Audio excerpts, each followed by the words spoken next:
Oh, Priyanka, nice. Here we go. All right, stage is filling up nicely. Very good. All right, here we go. Awesome.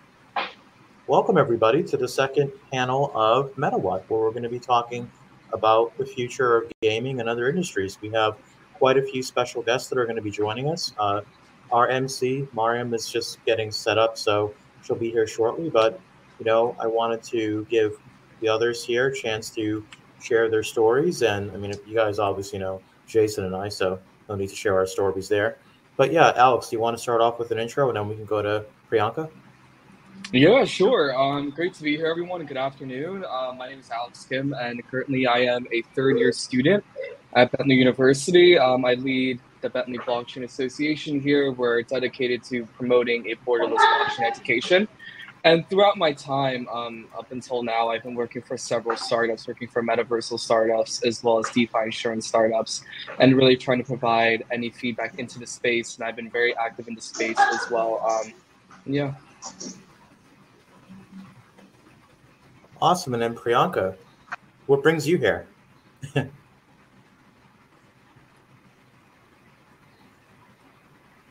Priyanka, are you able to hear us?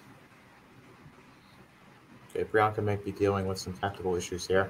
So I'm just going to refresh here for 2 seconds. All right. And Mariam, let me know that she's actually in the process of joining. So, Jason, why don't you and I start off here? We can, chat with Alex for a bit. So, Sure. what are you guys seeing thus far in terms of the collaborative innovation between both blockchain and gaming as a whole? And whoever wants to go first. So I can actually go first if you want. Sure. It's really incredible to see all these different concepts coming up, like play to earn, right? I'm a gamer myself, and growing up, I played Club Penguin. I played those really static image games, and just being there with other penguins and just chatting with them. I've been playing those games for a long time, and just seeing like Call of Duty and Fortnite, really, I've been seeing a lot of that. And now seeing all these play to earn concepts, I think one that I played on the Binance Smart Chain recently was Fishing Town, and there's Pravada. And it's really interesting to see all these concepts. I think we're at this very early stage right now, and it's so interesting to see how we're going to create this, I guess, more of a decentralized version of the centralized gaming system using these existing technologies together. But I really think that we're going to need a lot more development in that space. I don't think we've perfected it just yet.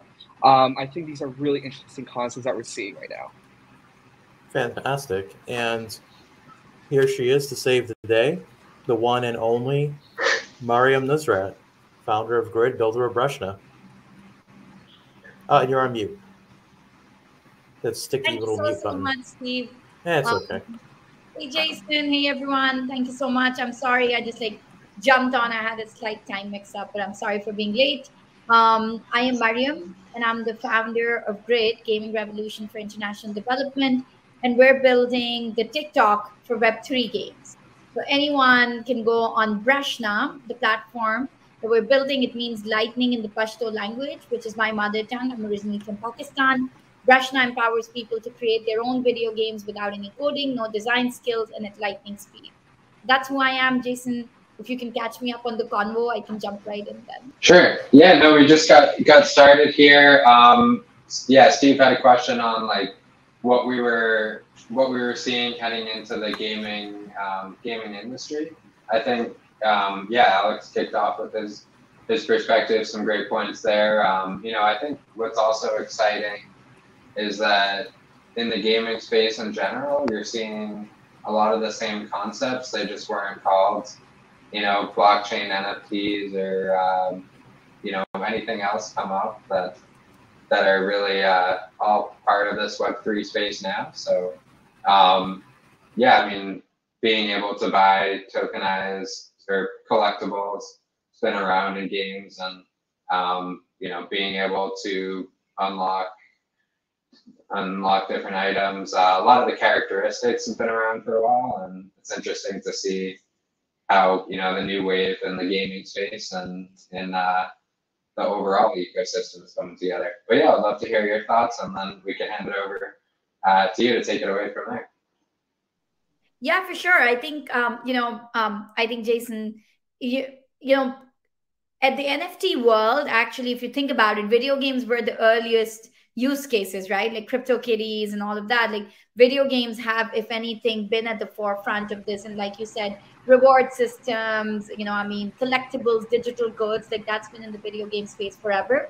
I think the one thing that I really love with, with panels like these, discussions like these, is also unbundling video games, because often when we think of games, I mean, if you think of a gamer, the stereotype might be the 22-year-old, playing Call of Duty in the basement, but actually the average gamer is a 35-year-old woman playing Candy Crush on the metro, right? So it's like this idea of unbundling games and what do gamers look like and who are we building for? I think I'd love to, we see that shifting, and I'd love to have the conversation around what does Web3 mean? And now there's this whole debate around play to earn versus play and earn, and what is it, earning leading the player, is it play leading the earning? And it's just an interesting place to be, and so much is changing, and I'm excited to be here and hear everyone's thoughts on that.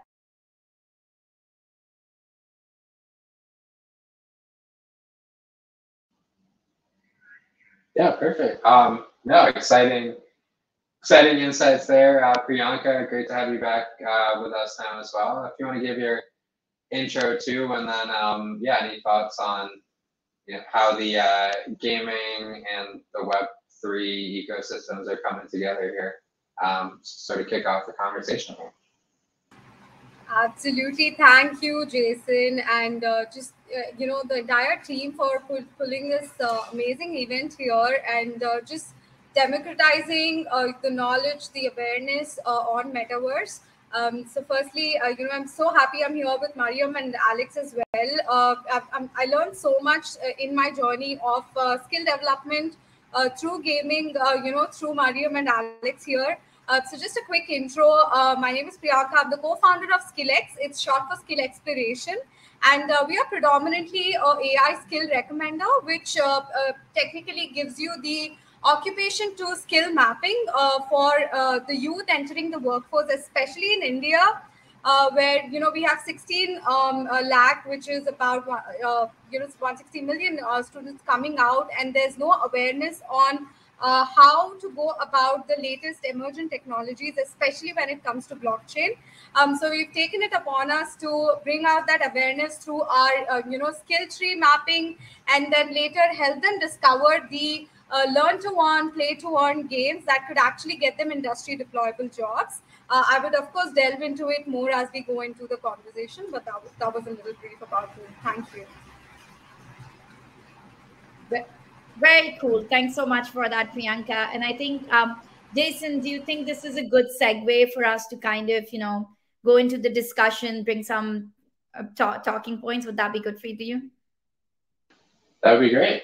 Yeah, absolutely. So I think, like, Priyanka, what you said, and I've heard this again and again, like, usually innovation usually starts with entertainment. Like that's usually where the largest profits are, right? In gaming, the entertainment gaming has been far ahead than serious gaming often. And we're seeing the same pattern even in Web3. So I would love to hear Alex and Priyanka. Do you think that with Web3, as we go in, like, is it going to be mostly just a play to earn concept, the model, or are we going to see more of, like, Priyanka, you said we're already seeing move to earn, learn to earn, make to earn. Then there's a whole, instead of the two, there's an and, like, the learn and earn, move and earn. So I just love to hear, and also for our audience, what does that even mean to you? What does play to earn mean? And what are you seeing in terms of as we move forward in the space with Web3 gaming? If you want to kick us off, Alex, and then I'll come to Priyanka. And Priyanka, I'm always happy to see another woman, especially brown woman, on gaming panels. So here we go. But Alex, thank you so much. I'd love to hear your thoughts on that. Yeah, so to really start off that conversation, personally, I have to say, I think we're still in our very early stages of Web3. I don't really think anyone knows what Web3 is right now. We didn't even really fully understand what Web2 was until right now. So I think we're still at this really early stage, and the promise of it right now is that it's going to be this decentralized economy where instead of big data, we'll have full ownership control over our own wallets, our own data, identity, And I think we're very far from that promise right now. The whole entire supply chain of Web3 still has very centralized components, and we have to admit that, from the buying and the selling of the token, the conversion of it to fiat currency, and even the VCs, the venture capital firms that are funding all of these, crazy startups that are valued at billions of dollars right now. Like, how can we justify that billion-dollar market cap? It's really all about finding the next unicorn right now. But it's really interesting because I've seen a lot of move to earn trends very recently. There's Step-In.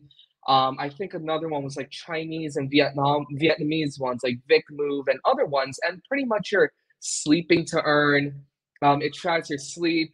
And then there's ones where you're able to just they released sneakers as NFTs, and once you open those sneakers, you get, depending on how much you walk, you can buy new sneakers with that, and it tracks how much you walk, and then it rewards you in that native Vic Move or whatever native currency it has. I really think that's going to be a really great concept that is going to work out. And one of the biggest things I really do think it's going to happen is, I remember I was a kid and there's this app called it was some app, and pretty much all you had to do was you had to watch ads, and you had to watch ads to get like coins, and then using those coins you could get gift cards, right?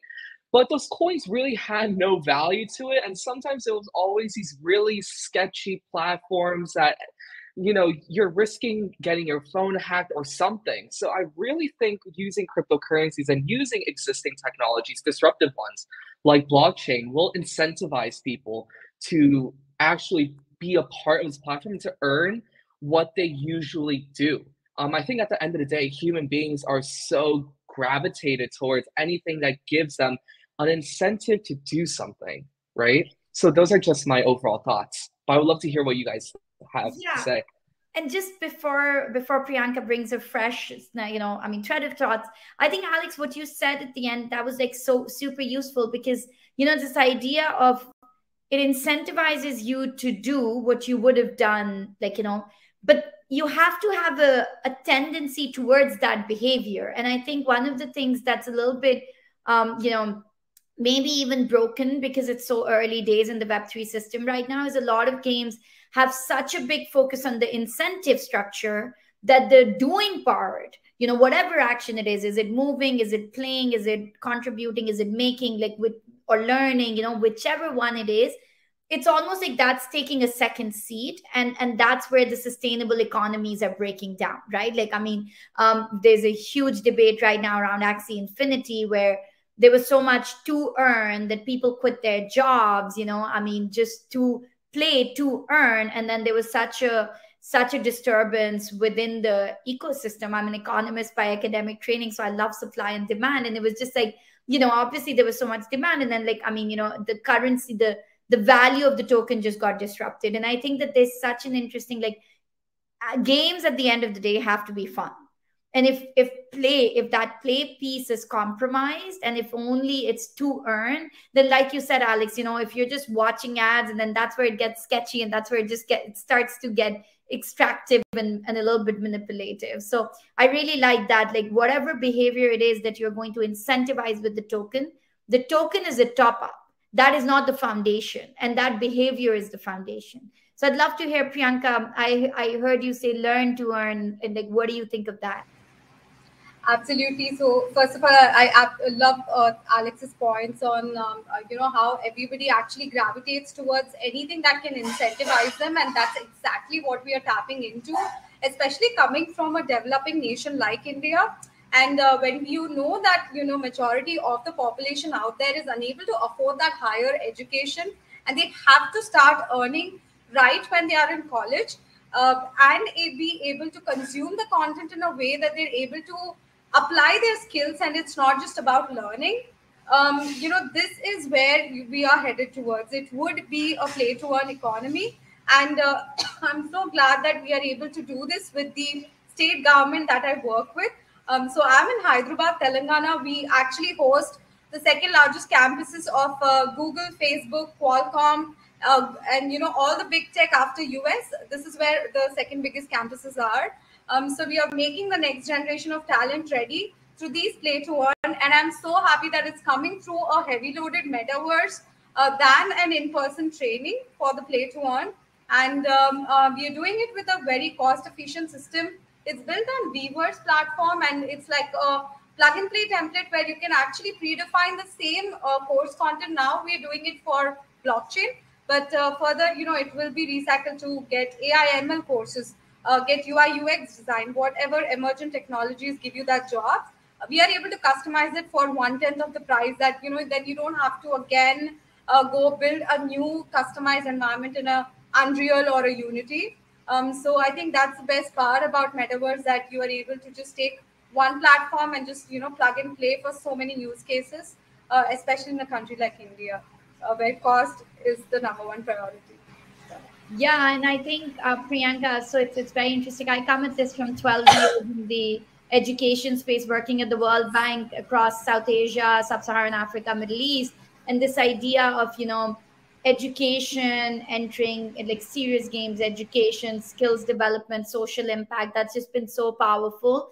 And the focus even now has been on gaming studios that build the game and then you go and play the game. But I think user generated content is a big part of Web3 games, right? And I think that, Alex, you touched on this, the decentralized nature, and it's still very centralized, right? It's like, I mean, it is still very, like, we've taken it to the blockchain, but it's still very Web2-ish feel to it and everything. But I think that brings us to another, I would love, and I think there's a lot of debate on this. First of all, I just also love to hear what you think is Web3 gaming and how do you define metaverse, right? So it's like, just in your own words, if you had to define the two, how do you define them? Because I think that's also gonna inform a couple of the other questions I have. So Web3 gaming and then metaverse. Priyanka, why don't you go first and then we'll go to Alex? Sure thing. I think in my terms, considering the past 2 years that I've been in skill development and the past decade in education, metaverse for me is actually steering skill equity in a form where access to accreditation affordability is made, is actually being realized because of this particular platform. So it's a bridge to the real world and the virtual world, but in a more incentivized way, and bringing in all the goodness of affordability, where we in India can actually sit and get our Stanford classes without being there in San Francisco. So that's metaverse for me predominantly, and Web3 gaming would be the building blocks of the education industry going forward. I would like to call them the building blocks of the economy forward, because there is studies that show that no longer will these the unilateral or the bilateral courses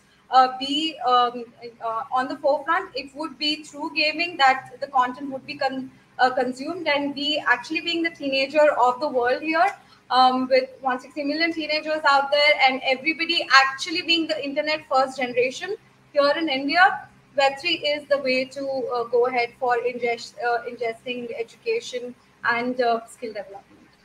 Sure. Thanks, Priyanka. Alex, do you want to take it like also to a more generic level? I love Priyanka gave us the education lens, but like generally Web3 gaming and metaverse, what do you think that is? Sure. So I don't know if you guys can see my camera just decides to freeze on me. We see but, you. Okay. You're frozen, pretty fluid, so you're good. You're good. Okay, perfect. Yeah, so I would define Web3 gaming as this new step of being able to utilize cryptocurrencies to create a more decentralized way of being able to interact with one another. And what I mean by that is I I define Web3 games as very simple, like Fortnite, maybe an alternate of Fortnite, very simple games that instead of using their own in-game currency, we're able to use cryptocurrencies to transact between wallets. So instead of giving our personal information, emails, we're just able to connect our MetaMask wallet and just play the game. I think that's going to be Web3 gaming. The metaverse, I believe, is going to be a set of 3D worlds. And I really think in order for in order for the metaverse to truly succeed, I think it's a bunch of 3D worlds that has a lot of different use cases to it that are not just gaming.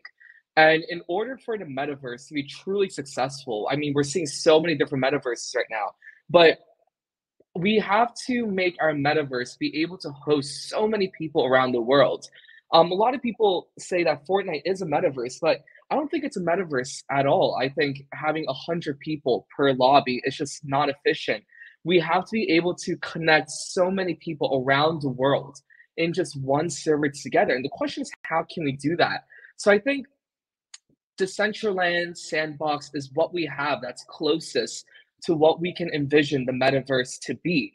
It has so many digital assets, so many physical items that are already made into 3D digital assets. It has so many users that can be connected together all at once. It has the latency, it has a network, the internet speed for it, and the use cases. The requirements of accessing this metaverse is very small. So I think the metaverse really, it can't be compared to the games that have a social element to it. Rather, the metaverse, it has to be this open world that we can all access, that can host so many people all at once, has a lot of digital asset libraries, and is able to have a lot of use cases to it beyond gaming. Learning, just like Priyanka, just like you said, how can we learn differently in this metaversal environment, and so much more. I absolutely love that, Alex, because I think like you touched on, because often it's like, oh, if it's a metaverse, it has to be 3D, or if it's a metaverse, like you have to have a certain feel to it. And I think everyone defines it differently. For me, like Web3 games have some features that you see across, right? Like, I mean, this idea of decentralized, how you log in, what does ownership look like? Do you own the assets, the digital goods that you're using within the game? Do you own them? Are you transacting on the blockchain? So I think there's a lot of, especially within gaming, we're going to see off-chain and on-chain components within most of these Web3 games, and a lot of Web2 games, now that they're transitioning in, like not every Web3 game is going to be built from scratch, but if you are able to bring in that, that level of ownership and that level of monetization on the blockchain, then I think that's probably where the Web3 goes. And then on the metaverse, Alex, like that was so spot on, because that idea of an open world connectivity community, because it doesn't matter what the art feels like, right? Like, I mean, it's this idea that everyone can come within it, and it's a virtual world. And Priyanka, like you were saying, whether you're in India or whether you're taking a course in Stanford, so whether it's an education application or entertainment or health or whichever one it is. And something that I've found very interesting is now everyone's building a metaverse, and that's kind of cool. But then at some point in time, there has to be some portal between these metaverses, right? And I think Steve, like the whole idea of this is MetaWhat, because I think there is a like MetaWhat, right? I mean, there's a metaverse, there's this. It's like we're building our Breshnaverse, which is a virtual carnival where you can make your own video games and then display them in the carnival, and and all of that good stuff. So I think I really often like what I hear when we go into Web3 and metaverse and all of that stuff, fun stuff. I think one question that I would ask, and I think this is relevant for both of you, is look, I mean, Web3, the community is still so small. In video games, there are 3.1 billion gamers around the world, and like a very, very small fraction of that have transitioned to Web3, right? And when we're thinking about the on-ramp that we will have for these users, often gaming will become that first touch point to blockchain for a lot of people, right? Like games will be the way that they're going to on-ramp into Web3.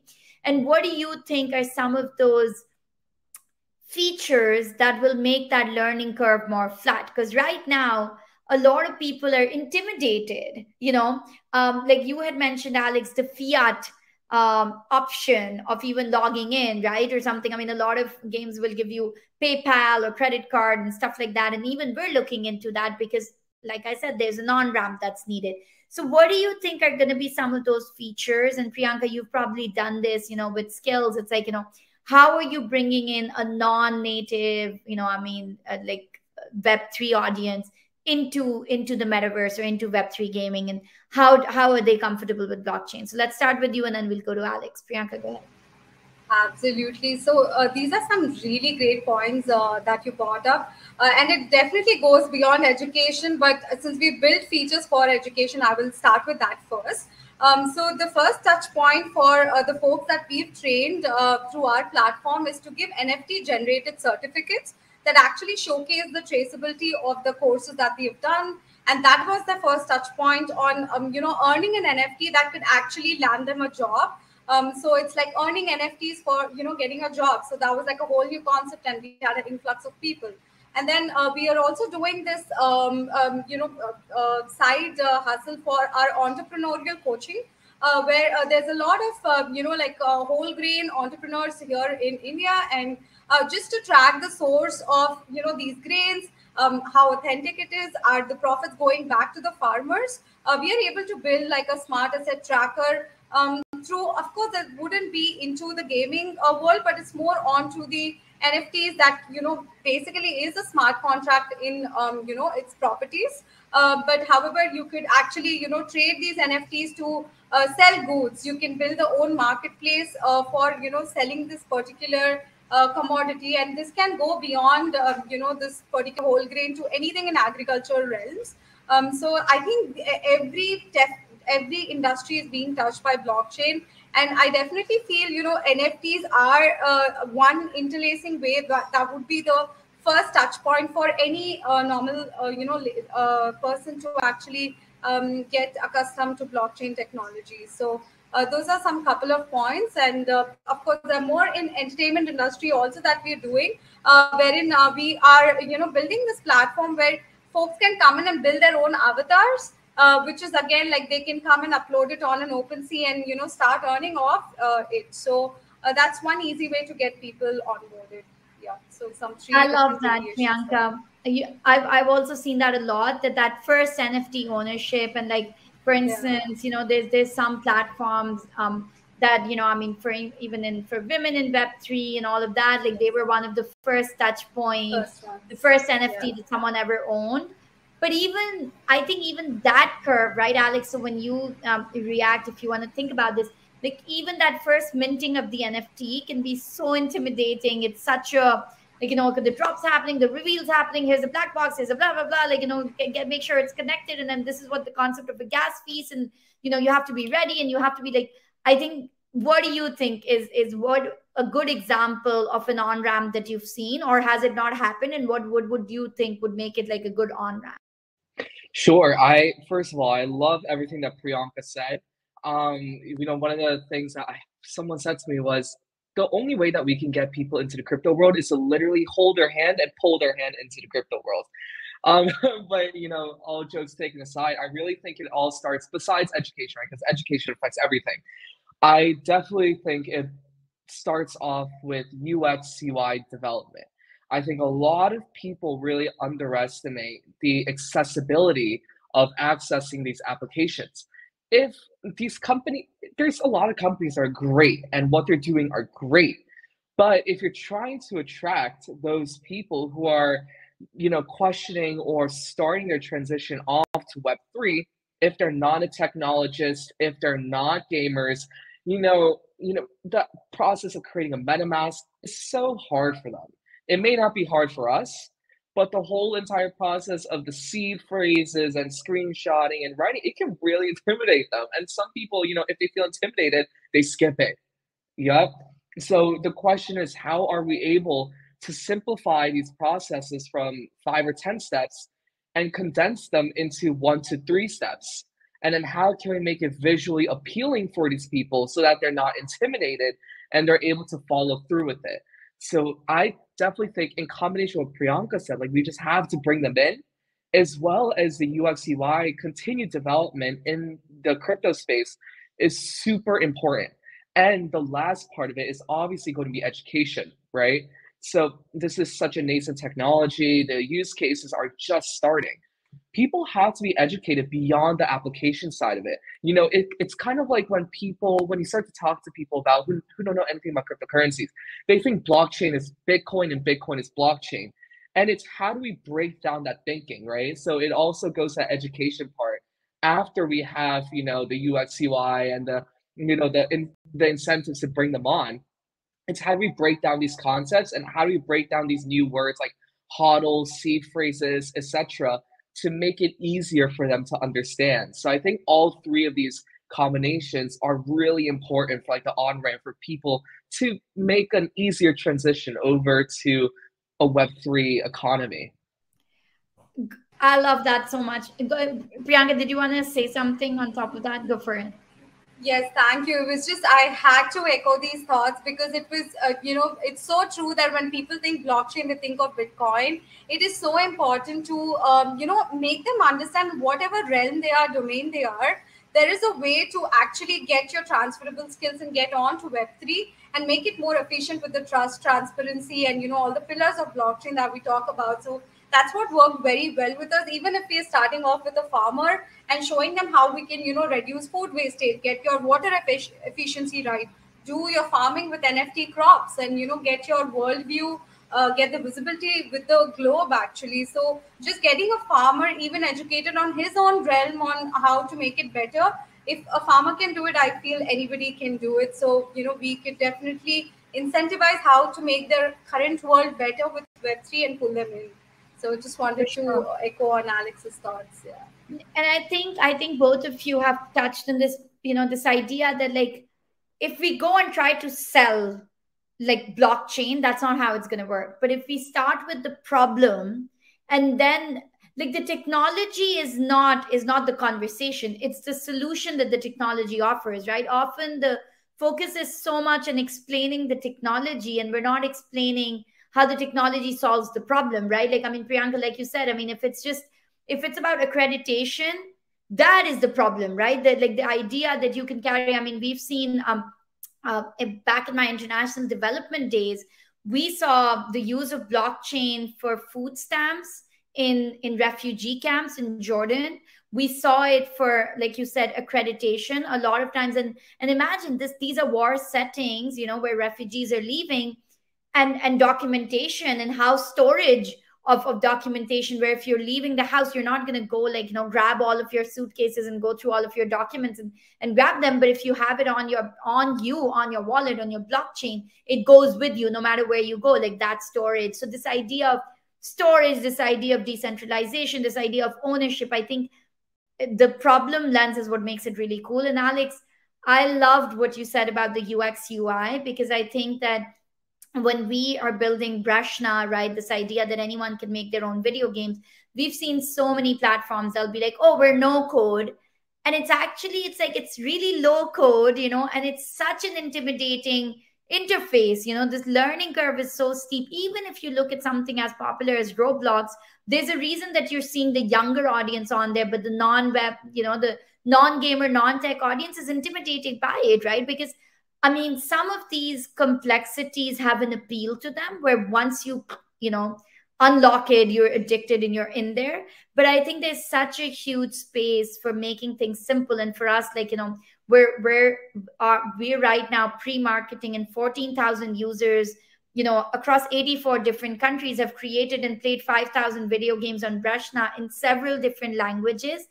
And we cannot afford to have like, a glitchy user interface stop them from benefiting from what's going to come through the blockchain technology. And I think that's really powerful. So I mean, I think let me see if Jason and Steve can like drop us how we're doing on time, but we'll just continue a little bit more until we get a prompt from them and everything. So I mean, how about we talk about some of the things that are out there, right? So I mean, for everyone who's listening, what would be your favorite, like either a Web3 game or like a metaverse that they should plug into? Where should they go, and what would you recommend to people out there? Alex, how about you go first this time? Yeah, sure. So I just want to say, like, I love everything. I don't think I have like a favorite, because during my free time, I like to hop around and just try different things. But what I find really most interesting about the space right now is retail gamification. I love how these brands like Gucci, especially fashion houses, are starting to embrace disruptive technologies. It's such a weird, they embrace it, and then we see this opposite, very negative reaction from the traditional financial sector. So I've always loved the chemistry and this drama between it. But I love retail gamification. I think these kind of strategies of traditional fashion companies trying to tap into that younger audience by utilizing these technologies, like Louis Vuitton, we've seen create their own Louis the Game, have people NFTs in there, albeit you can't sell it, but you're still able to find it. It creates a user journey that allows them to explore what the brand is about through that game, while also earning a reward for it. I think that's so great, and we've seen those examples with Nike and their recent sneaker collection as well. Really tap into the younger audience and really try to create brand loyalty and brand awareness within within younger people and the older generation. And not only that, pop-up stores, right? Pop-up stores are gamifying their whole entire shopping experiences now. Like, there's this pop-up store in New York City, and just go to the back, and there's like VR headsets, and there's just like this whole entire crypto vibe. But the outside of the store looks completely like a traditional store, just sneakers, purses, clothes, and they just go, and it's this whole gamified experience where if you look here, then you get certain achievements and discounts towards your product. I really think that cryptocurrencies and all these things are bringing light into what companies can now do to create some more engagement. So for me, that's my favorite right now. I love that. And I think like, it's again, it's that broad use case, right? So like, you don't have to go looking for Web3. You don't have to go looking for metaverses, right? I mean, they're going to start getting integrated in our normal lives. Again, like you were saying, Alex, you're incentivized to do things that you normally do. And then there's an added top up bonus to that. Priyanka, tell us, apart from the skills, maybe I'll make it harder for you. So of course the skills metaverse, but maybe apart from that, what's been your favorite Web3 or metaverse application? Oh, definitely. I think grocery shopping in Walmart through Metaverse. Like I used to always dread going for that, weekend groceries, and just having, me sitting on a couch, getting my avatar done and able to do this. Plus being able to interact with the products and, just ensure that I know I'm giving it back to the society, I'm giving it back to the farmers, and all of that, virtuous cycle that is built, and amazing work that Walmart has done. I think through IBM Food Safety Tracker also, they do have this amazing technology of reducing food wastage. I think that's one thing, because of the low shelf life that most of these products have, how efficiently they've bought in and cut out this is amazing. Also, I've heard about, I think it was PepsiCo who's doing the retail operation, like the warehouse operations over Metaverse, and, training them over Metaverse. So, which is great in the pandemic times because of all the logistical mayhem that could, happen. So, I think those are my two favorite use cases out there. And a huge shout out to Sandbox as well, because they've just democratized, building games to anybody, just coming on board. Even like a fifth grader can come in and start building games. So that's very empowering. So yeah, these would be my top three. For sure. And I think that's kind of, there's this, that idea of democratization. So there's this idea, and I think it's also because the NFT series that get the most press, or like the games, like even within Sandbox, right? Like, I mean, you go in and then there's like Snoop Dogg's like big face, and that's like a $4 million digital land or something, right? So this idea that you've seen more and more is Web3 is a luxury product, right? And unless you have a little bit of, just throwaway money, you're not participating in the economies, right? Like, I mean, you have a Bored Ape, and I mean, like, or you have like, these very, very highly priced NFTs. And I would love for you to share, it's like, I think just break that myth for us, right? And everything, because I don't think that it's only for, like, I do think that there's a democratization that's happening within the Web3 world, despite what we hear in the media, because in the media, you'll always see that, the NFT that's priced at millions of dollars, because that's what gets the media going. But then there's I mean, if you go on OpenSea, right, and everything, like, it's about the artists, it's about people being able to monetize. So what do you think? How do you think is Web3 being democratized? Priyanka, go ahead. You're off mute anyways. Oh, sure. Thanks. So I love the fact that, a country like India has actually been embracing Web3 in every field possible. I recently was, working with the CEO in order to get their, skill requirements, but then he was working on getting street vendors for the first time on credit line on blockchain. So they have like a QR card kind of credit card system, which is basically, like a smart card that you have for metros in New York.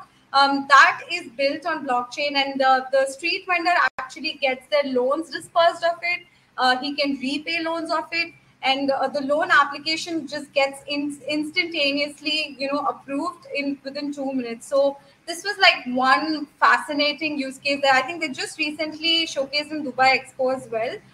So I think we are literally talking on the grassroots level of a street vendor coming onto the blockchain in India. So those are the times we are living in, and I just love the promise of Web3 just for that.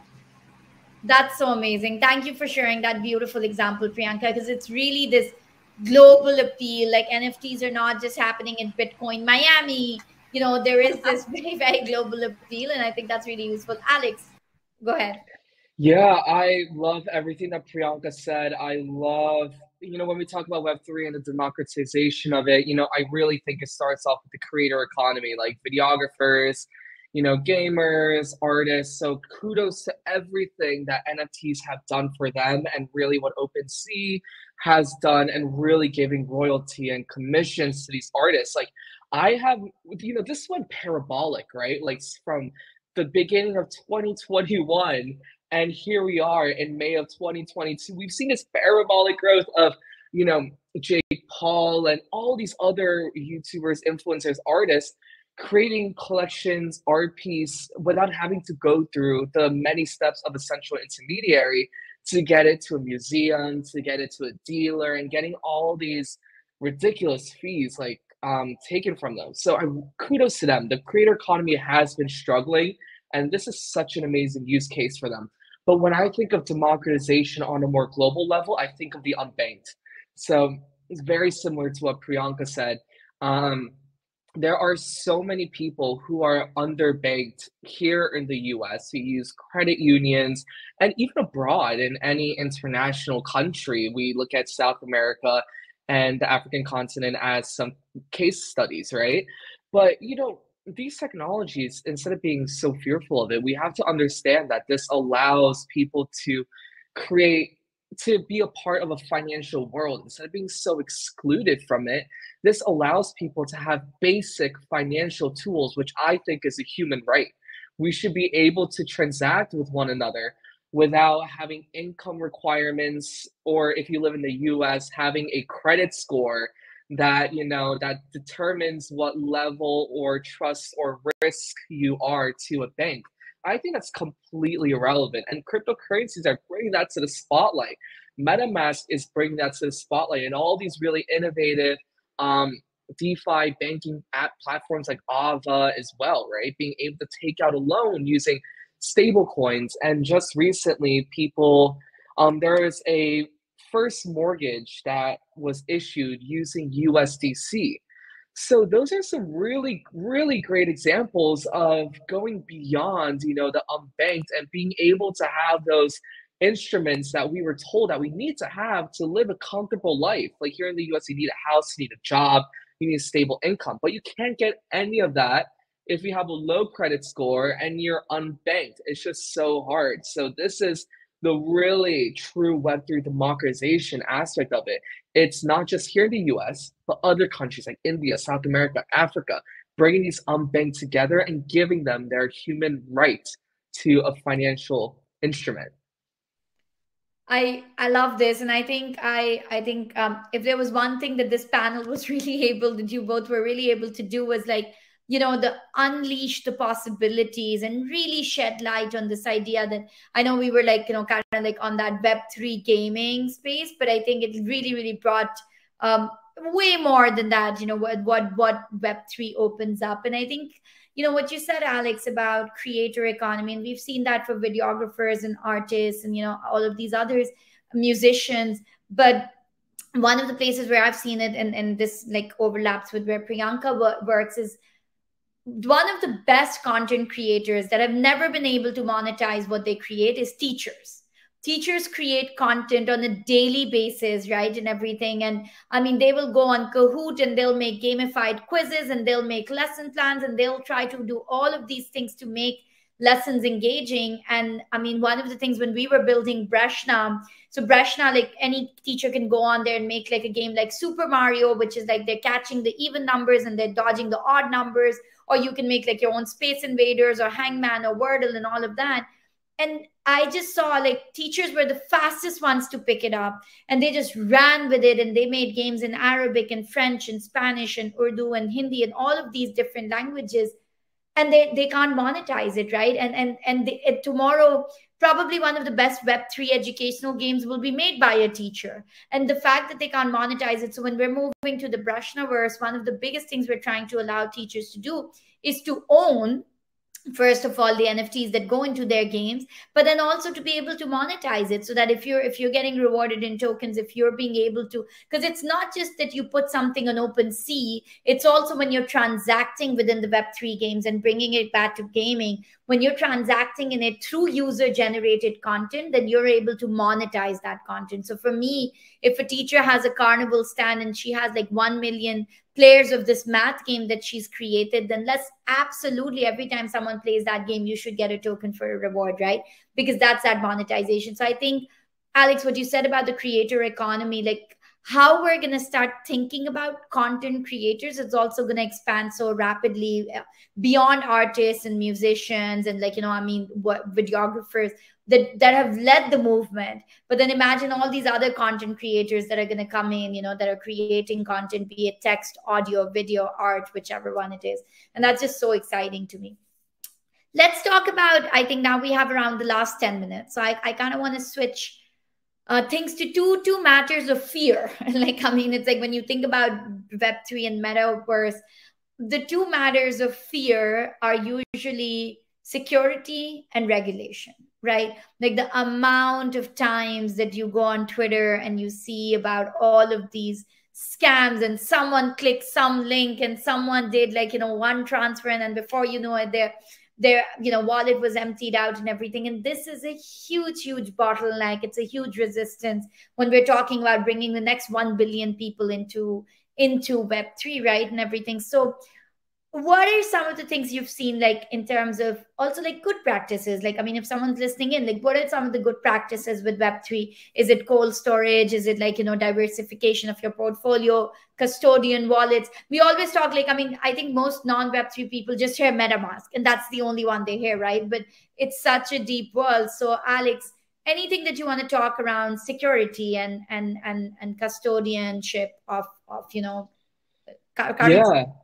I'll start off by saying, it's interesting to see that people start to take their security seriously when something happens to them. And instead of, they don't take it seriously before it happens to them, right? So, and what I've noticed is, when there's all these scams going on, people clicking on the wrong link or their MetaMask was drained, they don't really understand the risks that, this is a Web3, it is a decentralized environment. So in a way, it is kind of on your fault for not taking those measures, for not securing yourself, for that. And they blame it on, centralized entities like OpenSea for not having those right security, features, or it's a finger pointing game. But the thing is, if you're trying to blame it on someone, especially a centralized figure, you're giving a reason for centralization. You're not embracing the decentralization aspect of it. Instead of realizing the beauty that comes from decentralization, you're bringing in a really valid use case to have a centralized figure in there. So there, as I say, it all goes back to education, right? Like people have to learn about this. Right now, everyone treats crypto like it's a fast 100x, fast 1000x, and then people immediately go into it because of the terrible world conditions that we live in now. People just go in and they don't do their due diligence. This is why NFA DYOR is a thing, right? People don't often listen to that. They immediately go in and then something bad happens to them. But really, security is an important part. So what I would say is, I don't click on any links at all. Any weird links that tells, I don't click on any links in general. I'm so scared of clicking a random link and getting my whole entire wallet drained. So I just avoid that in general.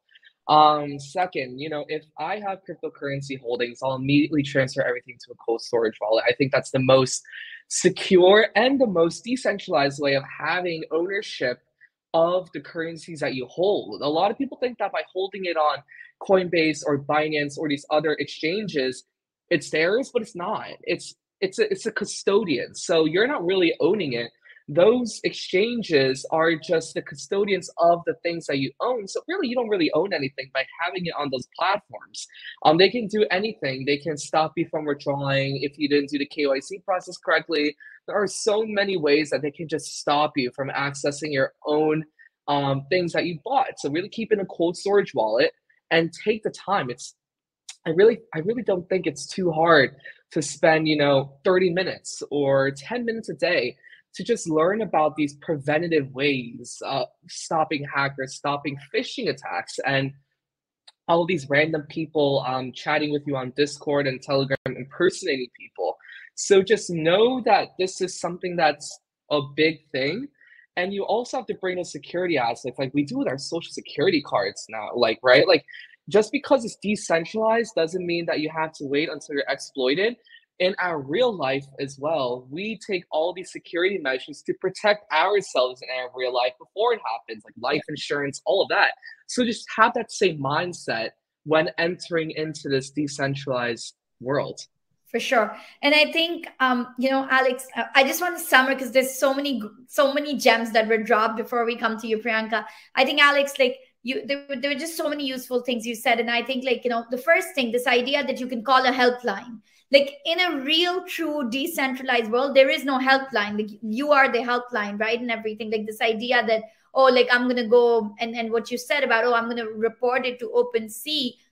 That is only there because it's still centralized, right? If we move to a truly decentralized world, then you are in responsibility. You not only have the power, but also the responsibility of security. And you said a few things, and I just want to cold storage. So that's wallets like Ledger, it's that allow you to hold your cryptocurrency and your digital assets, basically offline within your hand. And it's this USB little thing that I would highly encourage. And when I was new to Web3, I ordered my Ledger and I was able to really go through, and it's kind of a fun task thing. And this is where gamification comes in, right? And this is where UX UI comes in. What if we could make it a check?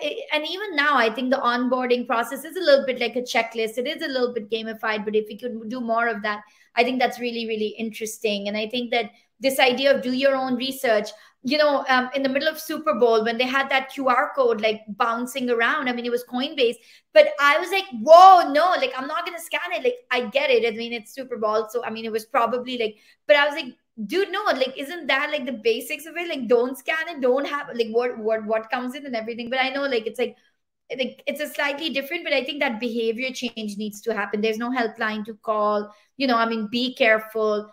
Security first, think about it yourself, and don't trust anything. And if you have that gut, follow that gut.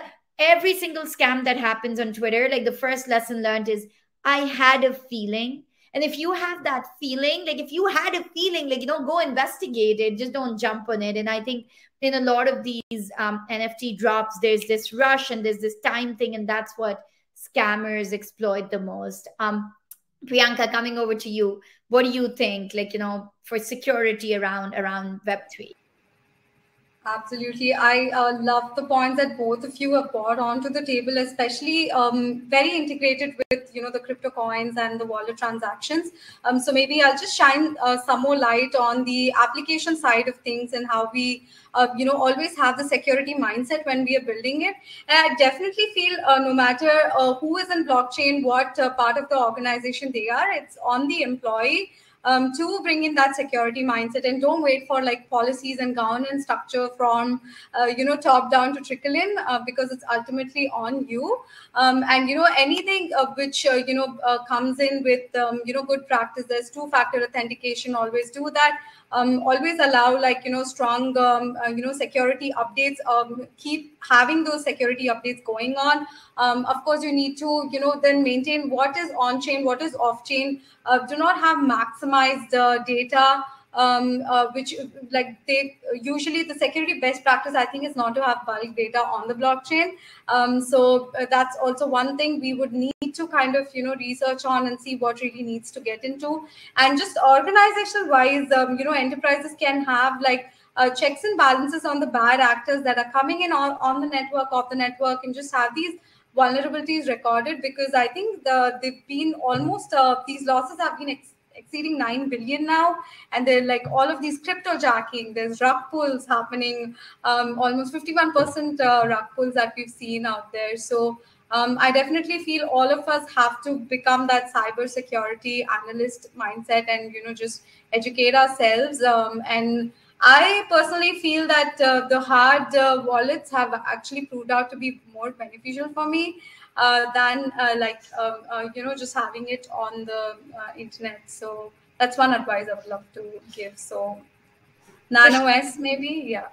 Yeah, and hey, I mean, like, none of this is financial advice, legal advice. I mean, this is just best practices from our own experiences. But I love what Alex said is, don't be reactive, be proactive, right? Like, don't wait till you get scammed to start doing something about it. I mean, it's part of the onboarding journey. So I love this. I think we have 3 minutes left. So I would just go around the room. Steve popped in, which is like, just like a Hey, what are you kids up to?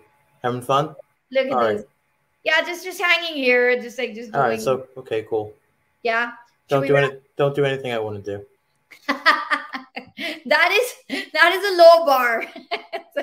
True. This is true. But okay. So how about we do a quick round? Like, I mean, anything that we didn't touch on, anything that you like, closing messages that you want to leave with. Priyanka, you go first, and then Alex. You're on mute. Too excited there for the closing comments, but just the fact that we are living in times where we as a normal person are able to build worlds. It's virtualized worlds on a decentralized infrastructure, just opening up possibilities to every possible domain out there and able to unleash its full potential. I think as a normal human being, you should just feel empowered that you have this technology in hand and you could do wonders. So I just want everybody to get in, experience, get your hands dirty, and build that metaverse. I love that. Thank you so much, Priyanka. Alex. Sure. To end it off, I would just like to say, keep an open mindset. This is such a rapidly moving space. So what we define Web3 and the metaverse can change tomorrow or even in months coming. So don't get intimidated. Be willing to learn about all these new disruptive applications and all these new updates that are happening, but also keep your security in hand. And also, again, be open to everything. That is really the only way that we can learn from each other and learn more about the space. I love that. And I think something that relates to all of that is, we see this border between Web 2 and Web 3 as this like, big wall that you have to all of a sudden cross. Also, guys, if you keep seeing the door open behind me, it's my cats. I was going to say, is that your cat? Yeah, no, it's not a ghost. I mean, it's just a cat down there. But anyways, so it's like, it's not this big wall that you have to climb. It's a very porous border, right, between Web 2 and Web 3. And it's baby steps. And you could take that today either by even going on OpenSea and taking a look, or like simple things, small steps, like just dive into it. Maybe do all the acronyms used in Web 3 or something. I don't know, or like join Twitter, join a Discord, whatever it is. But yeah, but thank you so much for listening. Thank you, Steve and Jason for having us. I think this was really exciting. I enjoyed connecting with both you and Alex, you and you, Priyanka. Super inspired by both of you. You can catch me at Gaming for Dev. I'm super active on Twitter, GAMINGFORDEV. Oh, yeah. Or you can make your own video game at breshna.io, BRESHNA.io. And if both of you want to drop your links in the chat as well, I think then we can circulate those around. But thank you so much. Steve, over to you. Steve, who's Steve? Oh, I'm Steve. Hey, everybody. So thank you so much for being a part of this. Rodrigo and I are like, we're just sitting here taking copious notes. We're going to get ready for our grand finale. So why don't we all just leave the stage and head on over there? Thanks.